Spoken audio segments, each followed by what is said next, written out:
Welcome to this class and welcome to अपना सपना JRF। आज की क्लास में हम डिस्कस करने वाले हैं PYQs for CSIR net life science. Unit है अपनी प्लांट फिजियोलॉजी और पेपर है जून 2023 शिफ्ट 2 के पार्ट सी के क्वेश्चन को हम डिस्कस करने वाले हैं। इसी पेपर के इसी यूनिट से जो पार्ट बी के क्वेश्चन है वो हमने लास्ट वीडियो में डिस्कस कर लिए हैं। मैं उम्मीद करती हूँ आपने वो वीडियो देख ली होगी। आज हम करेंगे पार्ट सी के क्वेश्चन को डिस्कस। चलिए फिर क्लास को स्टार्ट करते हैं। आज का हमारा सबसे पहला क्वेश्चन है, आईडी है 600 और क्वेश्चन दिया है given below are the 5 experiments A to E showing the effects of duration of light and dark periods on the flowering of short day plants and long day plants। यानी question आया है photo periodism से, जहाँ पर हम पढ़ते हैं about the short day plants and long day plants के बारे में। ये कुछ एक्सपेरिमेंट आपको दिए गए हैं और यहाँ पर इनके बारे में रिस्पॉन्स जो है वो दिया गया है। आपको बताना है कि इस एक्सपेरिमेंट के बिहाफ पर, इस एक्सपेरिमेंट के अकॉर्डिंग कौन सा रिजल्ट सही है, कौन सा गलत है, ये आपको बताना है। ठीक है, देखिएगा, शॉर्ट डे प्लांट और लॉन्ग डे प्लांट होते क्या है, मैं उम्मीद करती हूँ आपको पता है, लेकिन फिर भी थोड़ा सा ब्रीफ इसके बारे में बता देती हूँ। Short day plant and long day plant, जैसे कि नाम से ही इंडिकेशन है, शॉर्ट डे प्लांट को day in the sense light, ठीक है, और डे और नाइट। डे का मतलब है लाइट की रिक्वायरमेंट और नाइट से डार्क की रिक्वायरमेंट।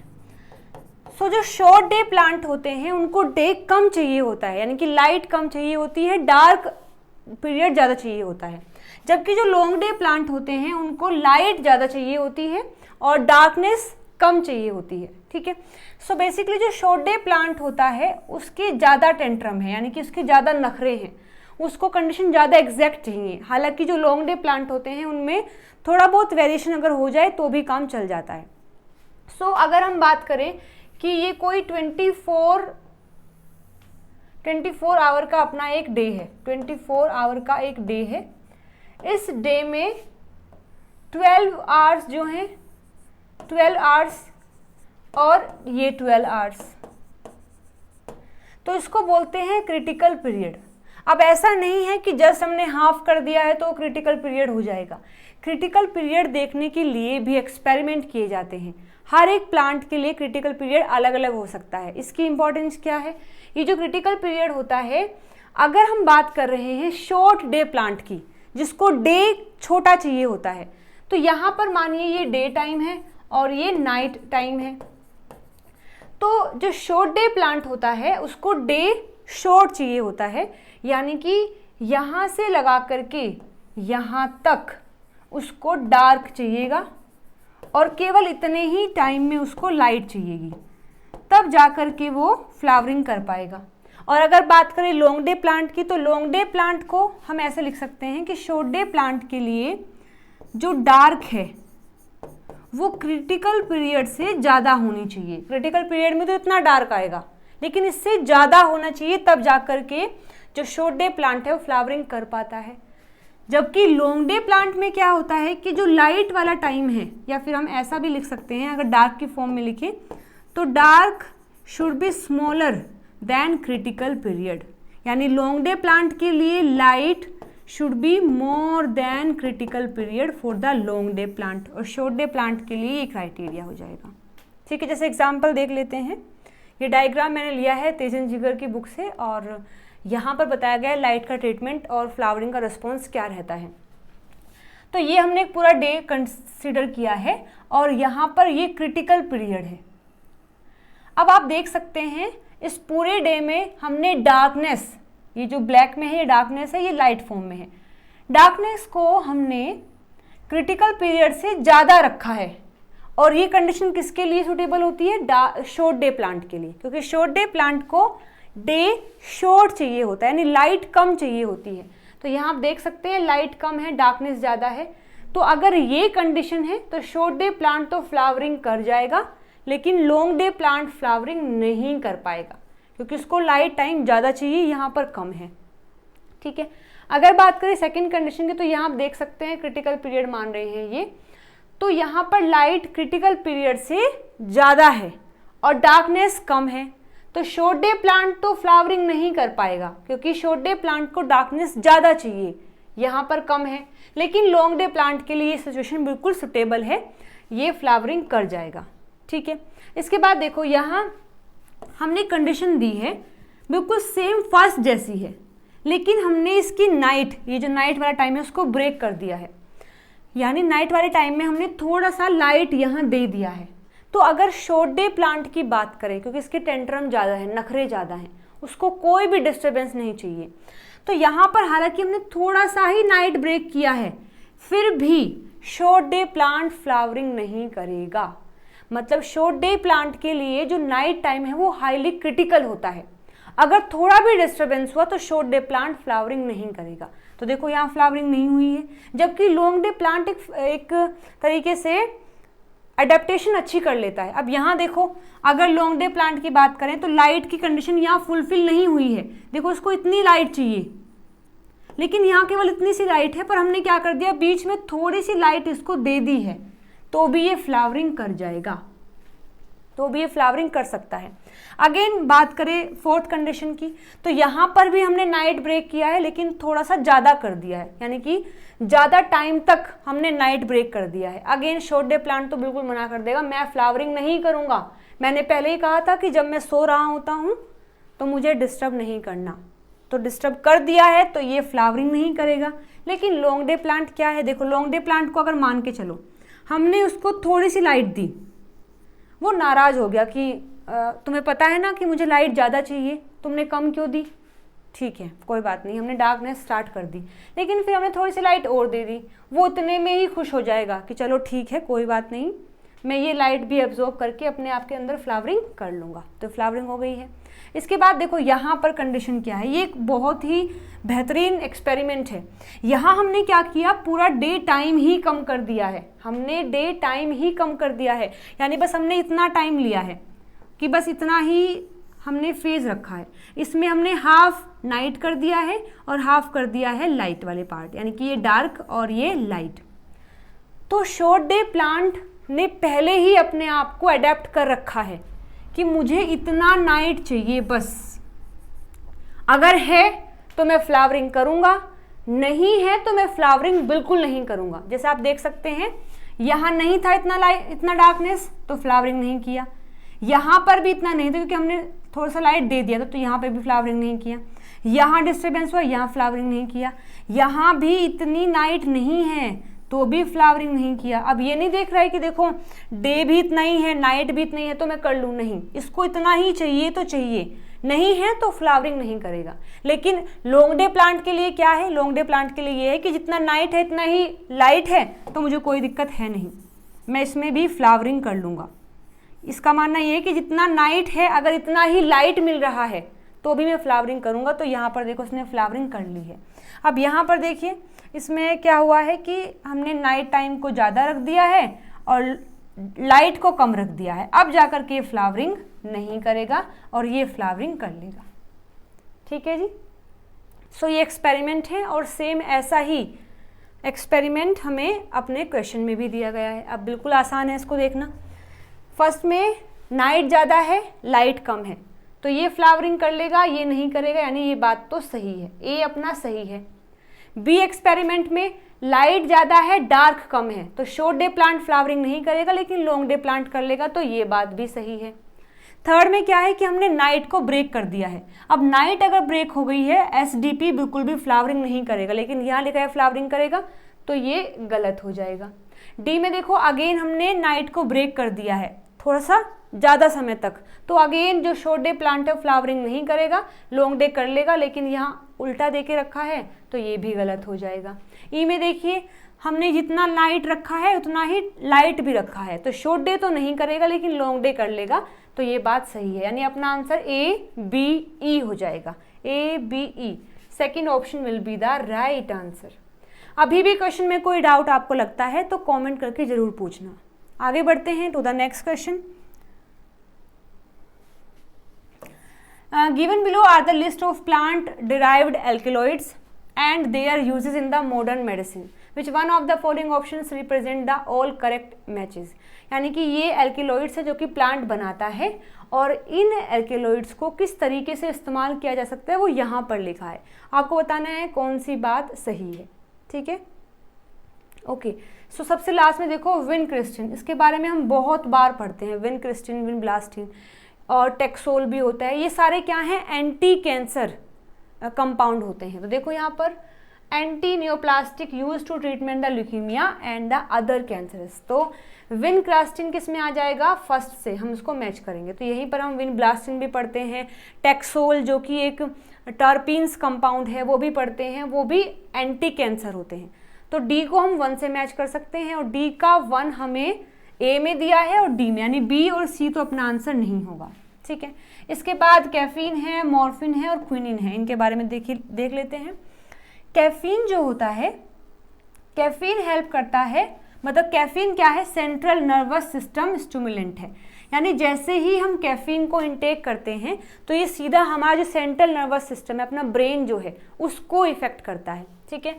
तो एक दिया है मॉर्फिन। मॉर्फिन क्या होता है, ये एक नैर्कोटिक एनाल्जेसिक है, नैर्कोटिक एनाल्जेसिक है, यानी कि ये पेन किलर की तरह काम करता है। और बात करें क्विनिन की, तो क्विनिन क्या होता है, एंटी मलेरियल है, यानी कि ये मलेरिया जो होता है उसके अगेंस्ट दिया जाता है। और विनब्लास्टिन क्या होता है, एंटी नियोप्लास्टिक, यानी कि जो कैंसर होता है उसके एंटी होता है।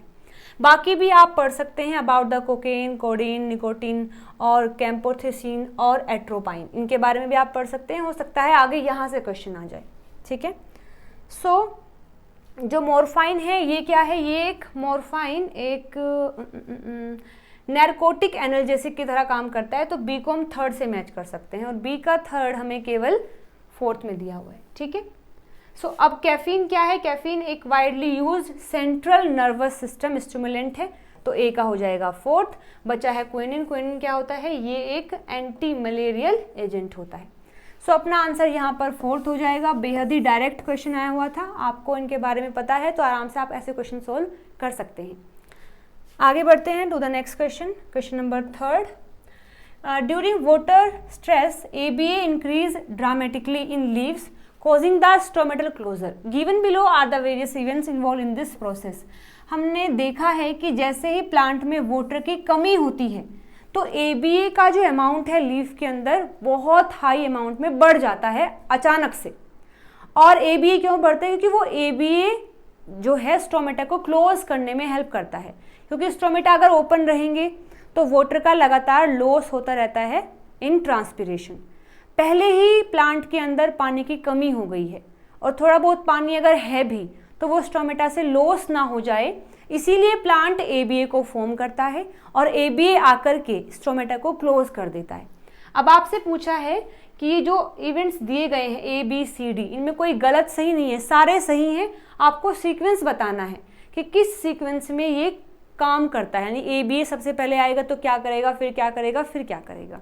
इस पर मैंने डिटेल में वीडियो बना रखी है, और वीडियो का थंबनेल है about the stomata closure by ABA, तो आप उस वीडियो को भी देख सकते हैं इसके बारे में डिटेल में अगर आप पढ़ना चाहते हैं। यहाँ पर पहले देखते हैं कि ABA काम कैसे करता है।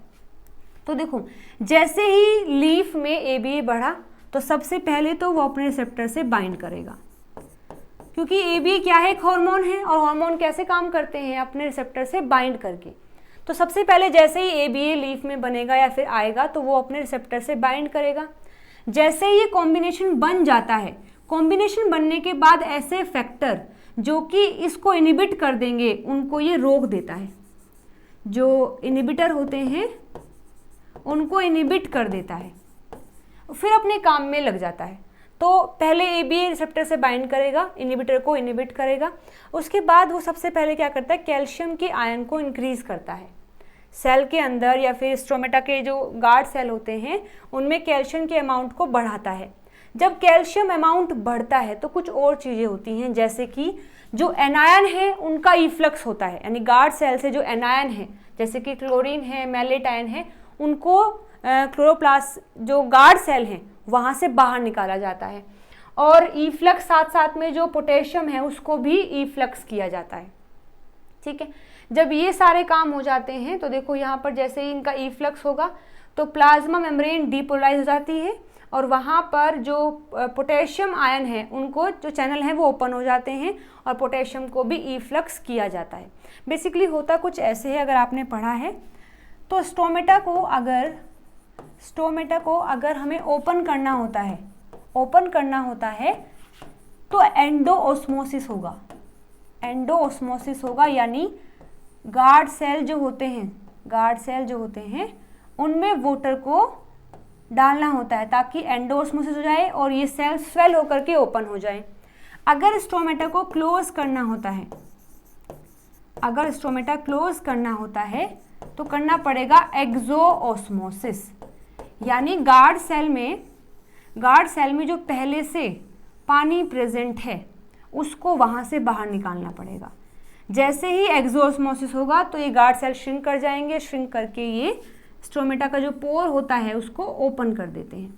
तो ABA करता क्या है, ABA स्टोमेटा को ओपन नहीं, ABA स्टोमेटा को क्लोज करवाता है, ठीक है। और एक्सोऑस्मोसिस करने के लिए क्या होना चाहिए, एक्सोऑस्मोसिस यानी कि अगर गार्ड सेल से पानी बाहर निकालना है तो इसका मतलब है कि गार्ड सेल के अंदर वाटर का कॉन्सेंट्रेशन ज़्यादा होना चाहिए और बाहर यहाँ पर कम होना चाहिए, तभी तो ऑस्मोसिस होगा। ऑस्मोसिस यानी कि higher water concentration to the lower water concentration. और अगर हम गार्ड सेल से पानी को बाहर निकाल रहे हैं यानी गार्ड सेल के अंदर पानी का अमाउंट ज़्यादा होना चाहिए। और पानी का अमाउंट हम कैसे ज़्यादा कर सकते हैं, इसमें जो ऑलरेडी सोल्यूट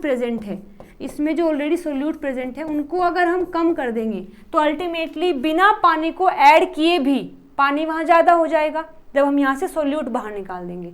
और सोल्यूट में से हम क्या बाहर निकालते हैं, हम यहाँ पर जो एनायन है, और जैसे कि एनायन में क्लोरीन आ जाएगा और मैलेट आयन आ जाएगा, साथ में जो पोटेशियम है इनका इफ्लक्स करवा देते हैं, इफ्लक्स इन द सेंस बाहर निकाल देंगे।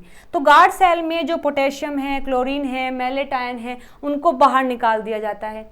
जैसे ये बाहर निकलते हैं तो गार्ड सेल में वाटर की कॉन्सेंट्रेशन बढ़ जाती है। जैसे यहाँ पानी ज़्यादा होता है तो पानी यहाँ से बाहर निकलता है, एक्सोऑस्मोसिस होता है, स्टोमेटा क्लोज हो जाते हैं, ठीक है।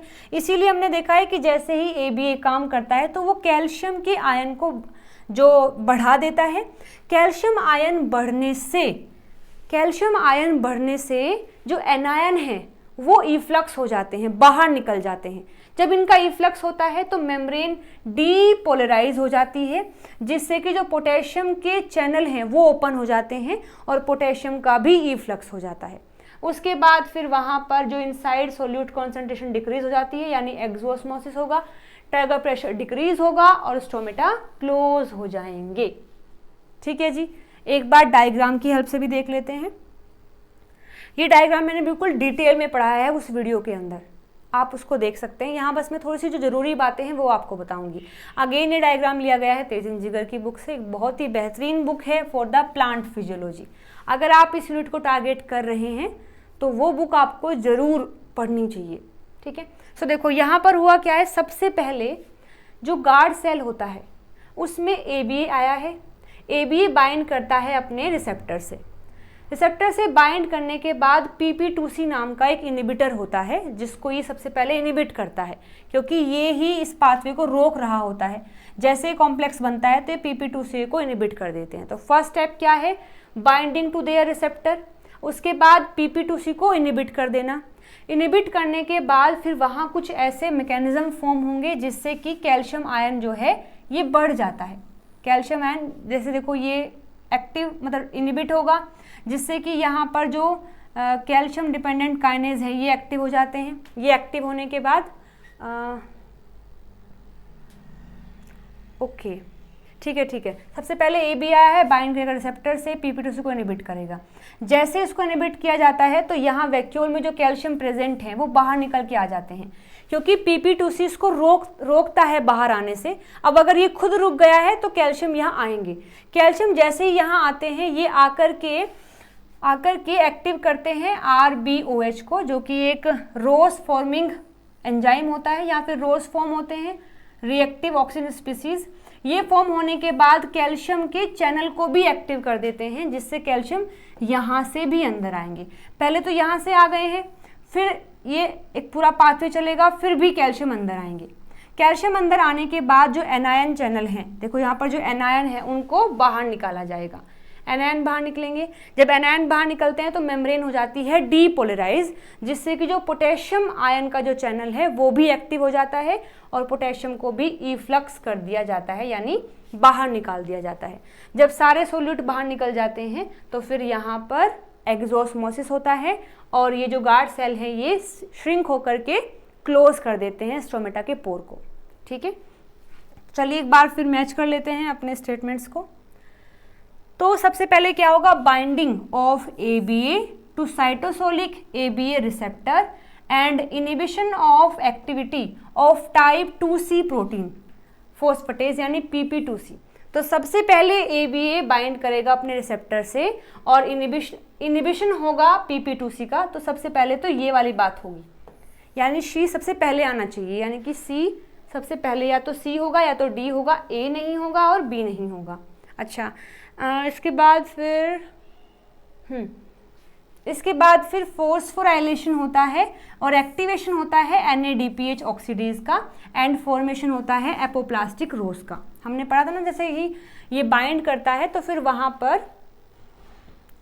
वहाँ पर फोस्फोराइलेशन होता है, एक्टिवेशन होगा NADPH का, जिससे कि ROS की फॉर्मेशन होती है। ये ROS जाकर के कैल्शियम का जो चैनल होता है उसको ओपन कर देता है और वहाँ पर कैल्शियम का लेवल बढ़ जाता है, यानी कि C के बाद आना चाहिए D और फिर D के बाद आना चाहिए A और A के बाद जब कैल्शियम ओपन हो जाएंगे तो वहाँ activation of plasma membrane, anion channel उनका इफ्लक्स होगा और पोटेशियम आयन का भी इफ्लक्स होगा, यानी A के बाद फिर B। तो CDAB fourth will be the answer. ठीक है, सबसे पहले binding to the receptor, inhibition of PP2C, उसके बाद activation of NADPH and formation of ROS. जब रोस का फॉर्मेशन होगा तो ये जाकर के कैल्शियम आयन का जो चैनल है उसको एक्टिव करेंगे, जिससे कैल्शियम अंदर आएंगे। कैल्शियम अंदर आने के बाद जो एनायन चैनल है उनको एक्टिव करके जो एनायंस है उनको इफ्लक्स किया जाएगा और पोटेशियम आयन को भी इफ्लक्स किया जाएगा। तो आंसर विल बी फोर्थ। ठीक है, चलिए आगे बढ़ते हैं टू द नेक्स्ट क्वेश्चन। ये पूरा आप पढ़ भी सकते हैं, यहाँ स्टेप्स भी दिए गए हैं। जैसे लिखा है यहाँ फर्स्ट, तो फर्स्ट में क्या हुआ है ये आपको यहाँ बताया है, इसके बाद सेकंड में क्या हुआ है आपको यहाँ बताया है, फिर इसके बाद थर्ड कहाँ है, थर्ड ये है, तो थर्ड में क्या हुआ है ये आपको बताया। तो आप इसको कंप्लीट पढ़ भी सकते हैं अगर आप पढ़ना चाहेंगे तो। आगे नेक्स्ट क्वेश्चन आईडी है 603। The figure below depicts the absorption spectra of chlorophylls and carotenoids over a range of wavelengths. Which one of the following combinations best describe about A, B, C from the absorption spectrum shown above?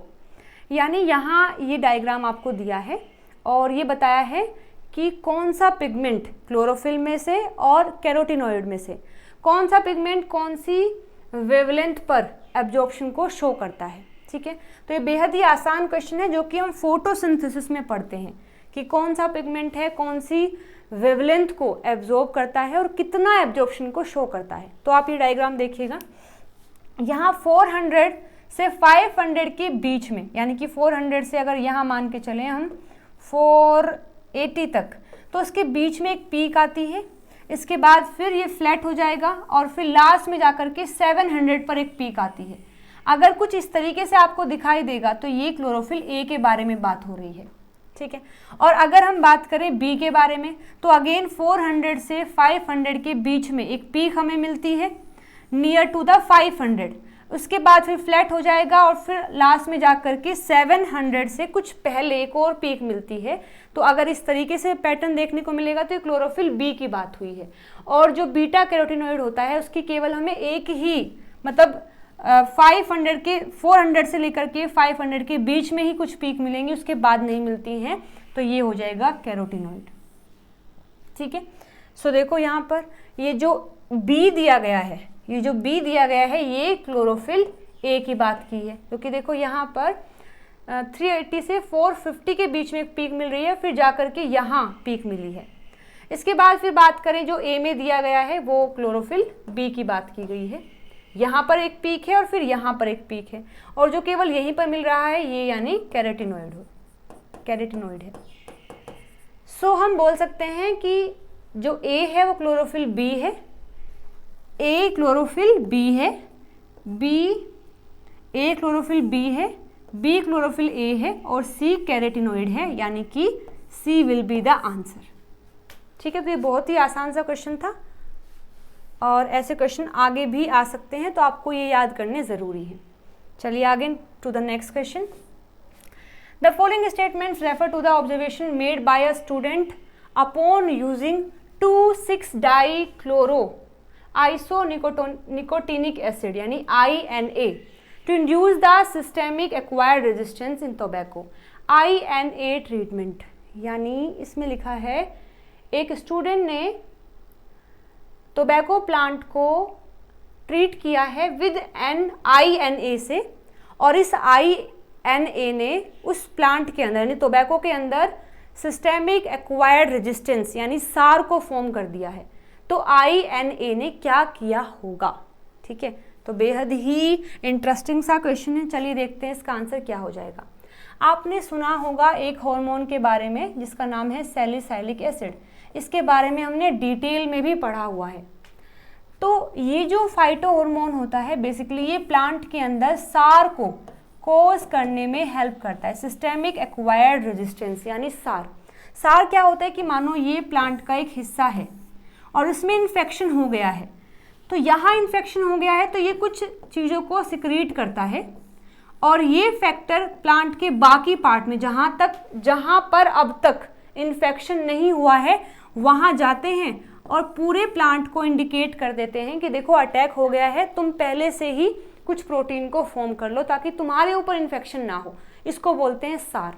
तो होता क्या है कि जो salicylic acid है उसका काम होता है सार को करना इनटू द प्लांट।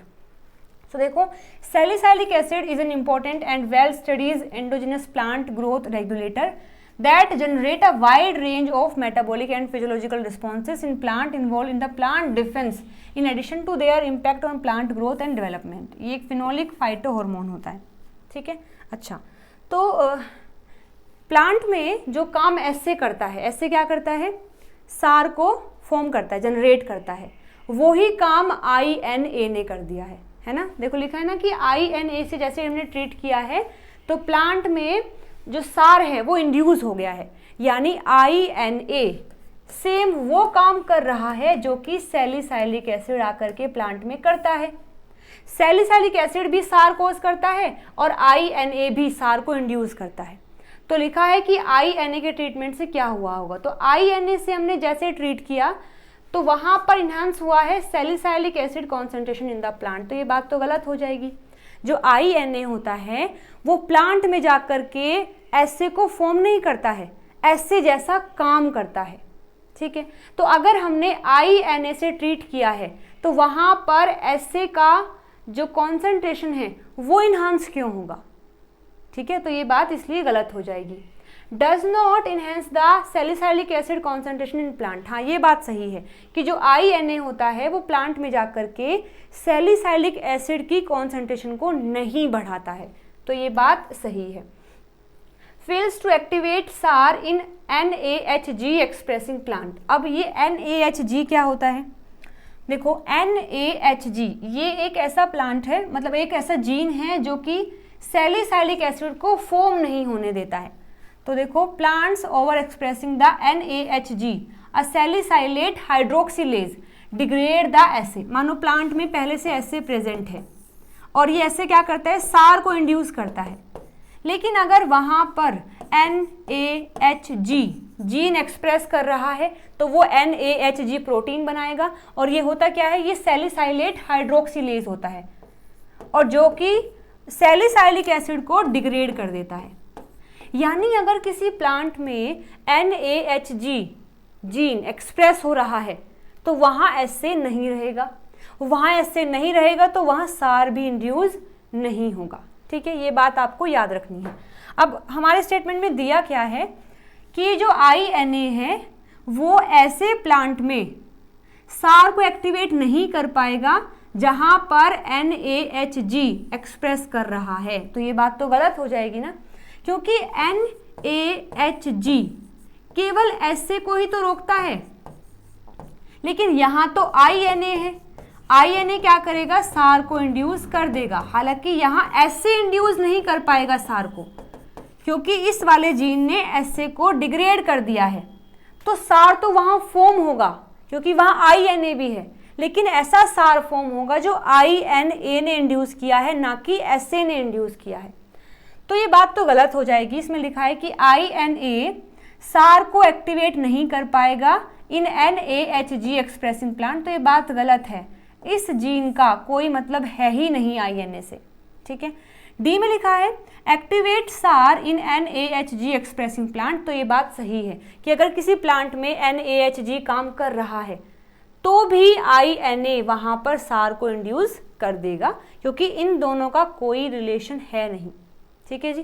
तो ये बात सही हो जाएगी, यानी अपना बी सही है और डी सही है, यानी answer will be second, answer will be fourth, ठीक है। चलिए आगे बढ़ते हैं। नेक्स्ट क्वेश्चन आईडी है 605। The following statements are made regarding the cytokinin biosynthesis in plant. इसके बारे में भी हमने डिटेल में पढ़ा हुआ है इसी चैनल पर, ठीक है। तो आपसे पूछा है कि साइटोकाइनिन जो प्लांट हार्मोन है उसके बायोसिंथेसिस के रिगार्ड में कौन सी बात सही है वो आपको बतानी है। तो पहले लिखा है transzeatin and pentenyl adenyl are common active form of isoprenoid cytokinin. चलिए इसके बारे में देखते हैं कि बात सही है या गलत है। तो देखिए, साइटोकाइनिन जो प्लांट हार्मोन होता है प्लांट के अंदर, जो कि सेल डिवीजन को इन्हांस करता है, बेसिकली वो बना होता है एडेनिन से। एडेनिन क्या है, ये एक नाइट्रोजनस बेस है जो कि DNA की स्ट्रक्चर में भी हेल्प करता है, एडेनिन, ठीक है।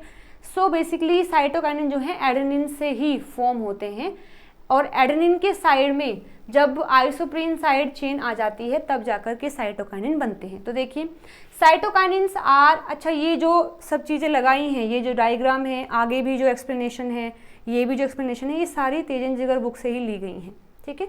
तो cytokinins are adenine derivatives and the most common class of cytokinins has isoprenoid side chain including the isopentenyl adenine, dihydrogeatin and the most abundant cytokinin in higher plant is geatin, ठीक है।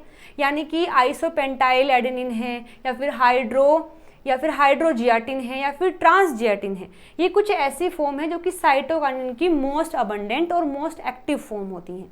तो यहाँ आप diagram भी देख सकते हैं, ये काइनेटिन का डायग्राम है और ये जियाटिन का है। यहाँ पर ये तो है एडेनिन, ये भी एडेनिन है, और साइड में आ गई है ये साइड चेन। अब इस साइड चेन में थोड़ा बहुत वेरिएशन होता है, ऐसे ही इनकी फॉर्म में भी वेरिएशन हो जाता है। तो अपना फर्स्ट स्टेटमेंट तो हम बिल्कुल सही लिख सकते हैं, कह सकते हैं कि जो ट्रांसजियाटिन है, आइसोपेंटेनाइल एडेनाइल है, ये कॉमन एक्टिव फॉर्म होती हैं साइटोकाइनिन की। तो ये स्टेटमेंट सही हो जाएगा। CKs are present as nucleoside and glycosidic conjugates but not as nucleotide conjugates. अब इस चीज़ का क्या मतलब है, हमने ये बात पहले भी पढ़ी है कि प्लांट में जैसे ही प्लांट हार्मोन बनते हैं वो अपना काम करते हैं। काम करने के बाद जो हार्मोन है अभी भी, या तो उनको डिग्रेड करवा दिया जाता है या उनको किसी और चीज़ से बाइंड करके इनएक्टिव कर दिया जाता है। तो ये स्टेटमेंट उसी के रिगार्ड में आया है। तो देखो यहाँ पर कैसे जो अमाउंट है साइटोकाइनिन का कैसे मैनेज होता है। तो देखना, in addition to the free bases which are the only active form. Free bases की फॉर्म में जब वो होता है, यानी कि यहाँ पर एडेनिन आ गया है और साइड में आ गई है आइसोप्रेनाइल साइड चेन, तो ये इसकी एक्टिव फॉर्म मानी जाती है, जो हम देख के भी आए हैं अभी, एक्टिव फॉर्म होती है। Cytokinins are also present in the plant as ribosides, जिसमें कि ribose sugar is attach to the 9 nitrogen of the purine ring. यानी कि जैसे देखो ये है एडेनिन जिससे कि साइटोकाइनिन बना है, इस एडेनिन के 9th नाइट्रोजन पर ऐड कर दिया गया है राइबोस शुगर। राइबोस शुगर को ऐड कर दिया है तो ये क्या बन जाता है, न्यूक्लियोसाइड। हम पढ़ते हैं ऐसा DNA के स्ट्रक्चर में कि अगर नाइट्रोजनस बेस है प्लस शुगर है तो उसको बोलते हैं न्यूक्लियोसाइड। अगर नाइट्रोजनस बेस है प्लस शुगर भी है प्लस फॉस्फेट भी है, तो उसको बोलते हैं न्यूक्लियोटाइड। तो अगर मानो मेरे पास ये साइटोकाइनिन है, इसके पास एडेनिन भी है, मुझे इसको इनएक्टिव करना है, तो इस एडेनिन के 9th नाइट्रोजन पर मैं ऐड कर दूंगी राइबोस शुगर को, तो ये बन जाएगा न्यूक्लियोसाइड और ये इसकी इनएक्टिव फॉर्म हो जाती है। तो ऐसा भी किया जा सकता है। और क्या किया जा सकता है, उसको राइबोटाइड भी किया जा सकता है, यानी फॉस्फेट को भी ऐड किया जा सकता है, in which the ribose sugar moiety contain a phosphate group. यहाँ पर जो राइबोस शुगर लगी थी उसी पर हमने फॉस्फेट भी ऐड कर दिया है, तो ये क्या बन जाएगा, न्यूक्लियोटाइड बन जाएगा।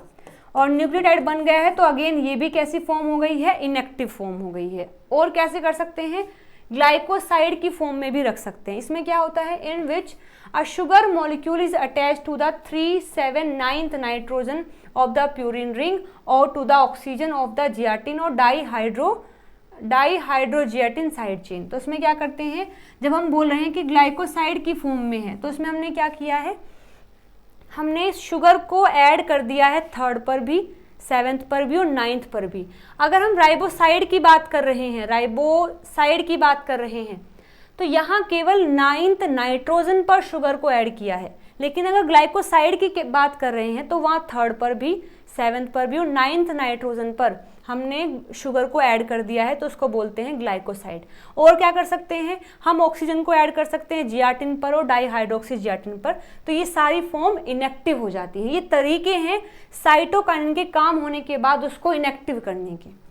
इन addition to these glycosylation mediated inactivation, active cytokinin level are also decreased catabolically through the reversible cleavage by cytokinin oxidase। ये तो हमने क्या किया है, केवल इनएक्टिव कर दिया है, कुछ चीज़ों को ऐड करके इनएक्टिव कर दिया है। हम साइटोकाइनिन को ब्रेक डाउन भी कर सकते हैं, ठीक है। तो ये सारे तरीके हैं जिनके फॉर्म में साइटोकाइनिन मिल सकता है। तो देखो यहाँ पर लिखा है कि साइटोकाइनिन न्यूक्लियोसाइड की फॉर्म में प्रेजेंट होते हैं, ग्लाइकोसाइड की फॉर्म में प्रेजेंट होते हैं, बट न्यूक्लियोटाइड की फॉर्म में प्रेजेंट नहीं होते। तो ये बात गलत हो जाएगी। वो तीनों फॉर्म में प्रेजेंट हो सकते हैं, आइदर ग्लाइकोसाइड, ग्लाइकोटाइड और ग्लाइकोसिडिक। तो सेकंड ऑप्शन गलत है। आगे देखिए, dephosphorylation and deribosylation steps are involve in 2-step pathway of active cytokinin formation.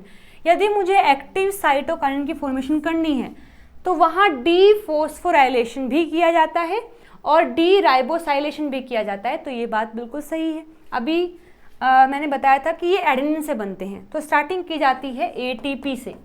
ATP का मतलब क्या है, यहाँ पर एडेनिन भी है, यहाँ पर शुगर भी है और यहाँ पर फॉस्फेट भी है।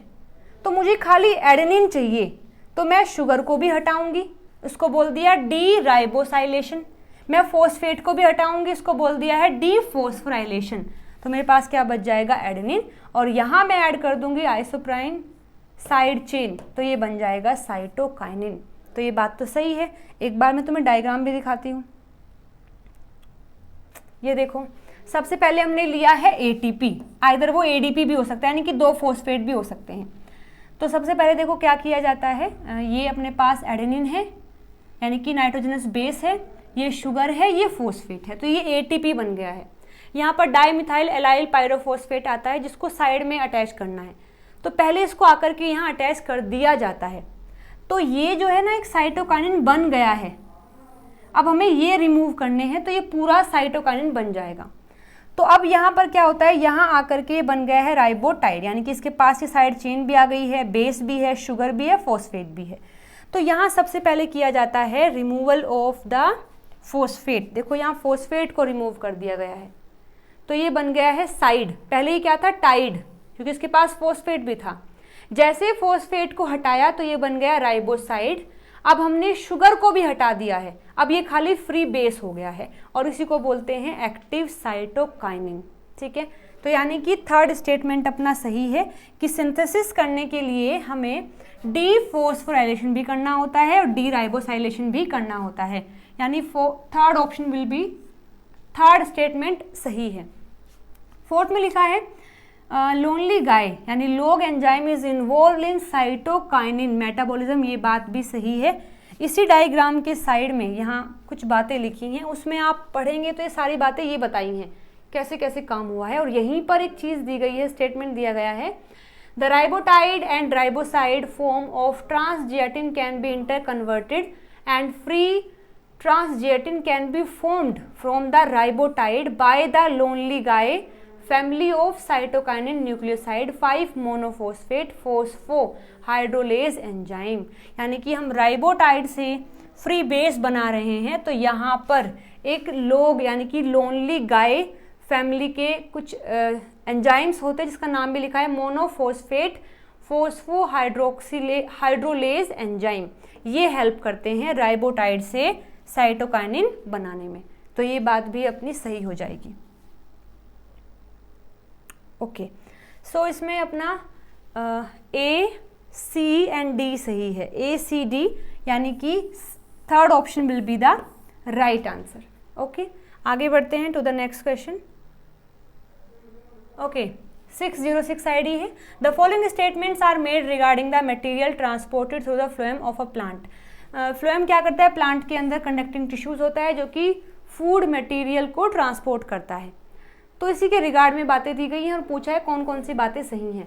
Only reducing sugar are translocated, यानी कि फ्लोएम केवल रिड्यूसिंग शुगर को ही ट्रांसपोर्ट करता है, ये बात सरासर गलत है। फ्लोएम क्या प्रीफर करता है कि नॉन रिड्यूसिंग शुगर हो तो ज़्यादा अच्छा है, क्योंकि अगर शुगर नॉन रिड्यूसिंग होगी तो वो आराम से मूव कर जाएगी, अगर वो रिड्यूसिंग होती है तो हाईली रिएक्टिव होती है। मानो ये फ्लोएम है और फ्लोएम से मैं ट्रांसपोर्ट कर रही हूँ चीज़ों को, अगर मैं रिड्यूसिंग शुगर रख रही हूँ तो वो हाईली रिएक्टिव होती है और वो रिएक्ट कर जाएगी, किसी और ही फॉर्म में कन्वर्ट हो जाएगी। इसीलिए फ्लोएम में चीज़ों को ट्रांसपोर्ट किया जाता है शुगर को, तो वो नॉन रिड्यूसिंग होनी चाहिए, ना कि रिड्यूसिंग। तो ये बात गलत हो जाएगी। इसमें लिखा है कि ओनली रिड्यूसिंग शुगर, ये बात बिल्कुल गलत है। ठीक है, आगे non reducing sugar are generally translocated, ये बात सही है कि जनरली क्या देखा जाता है कि नॉन रिड्यूसिंग शुगर को ट्रांसपोर्ट किया जाता है, तो अपना बी सही हो जाएगा। Sucrose and raffinose are generally translocated, ये बात भी सही है। सुक्रोज क्या है, एक नॉन रिड्यूसिंग शुगर है, तो अगेन ये भी ट्रांसलोकेट हो सकती है। Only D glucose and D fructose are translocated, ये बात गलत है। हालांकि हम बोलते हैं कि फ्लोएम फूड को ट्रांसपोर्ट करता है, लेकिन फूड से अलग भी कई चीज़ें हैं जो ट्रांसपोर्ट की जाती हैं with the help of phloem, जैसे कि मेटाबोलाइट्स, अमीनो एसिड्स हैं और हार्मोन्स होते हैं, कुछ एसेंशियल कंपाउंड्स होते हैं, उनको भी प्लांट वो फ्लोएम ट्रांसपोर्ट करता है। ऐसा नहीं केवल वो डी ग्लूकोज और डी फ्रक्टोज को ही ट्रांसलोकेट करेगा, तो ये बात अगेन गलत हो जाएगी। बी और सी सही है, यानी अपना आंसर यहाँ पर सेकेंड हो जाएगा। ओके एवरीवन, सो सारे क्वेश्चन हमने डिस्कस कर लिए हैं जो कि इस पेपर में आए हुए हैं, और मैं उम्मीद करती हूँ आपको ये वीडियो पसंद आई होगी। अगर कोई भी डाउट है तो आप कमेंट करके मुझसे पूछ सकते हैं। चलिए मिलते हैं अगले वीडियो में नए क्वेश्चंस के साथ में। Till then bye bye, take care.